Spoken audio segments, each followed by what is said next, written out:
So let's set the stage initially, because this will help us throughout the rest of the second half of the New Testament.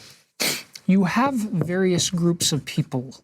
So you have the Jews, you have this group of people that anybody who's not a Jew is called a Gentile. And there were people that had actually become Jews from being Gentiles. And we call this group of people proselytes in the first century. So a proselyte is somebody who has embraced fully everything from the Judaic tradition. They worship Jehovah, they read the Hebrew Bible, we call it the Old Testament. They've embraced the 613 laws of the law of Moses, including the law of circumcision, which becomes a huge deal for the rest of our study of the New Testament. There's another group of Gentiles who observes from afar. They will read Hebrew scriptures. They'll listen in at the windows and doors of the synagogue on the Sabbath day. And some of them even donate to help build synagogues, even though they themselves are not Jewish. That's right. And this group is called the God-fearers, or they that fear God. So they haven't fully embraced the Jewish practices, all 613 laws, but they love what they see. They're just not fully engaged. Well, within Judaism, you get this little band beginning with Jesus and his followers, and it grows, and it continues to grow. And you saw that astronomical growth in chapter 2 and 3 and 4 of Acts, where we added 3,000 to the 120, and then 5,000, and then they keep adding daily. So you get this group that they don't see themselves as separate. They see themselves still as a group of Jews.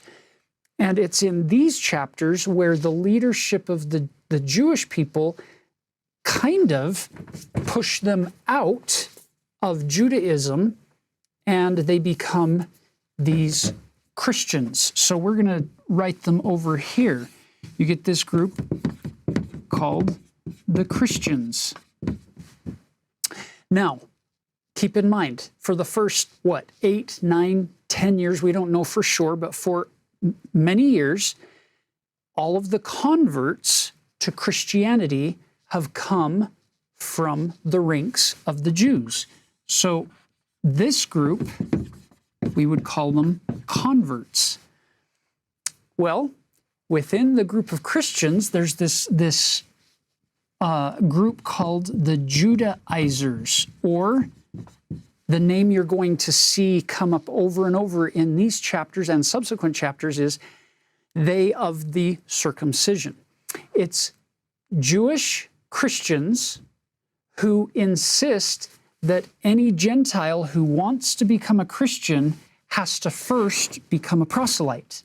They have to live the full laws of Moses before they can then be baptized into Christianity and become converts.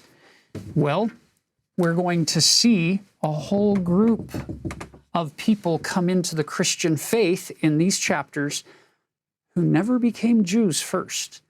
And it's going to create all kinds of struggles and internal bickering and contention in this early Christian church between the hardline Jewish Christians and the newly baptized Gentile Christians, all sitting together in the same Sunday school meeting, if you will.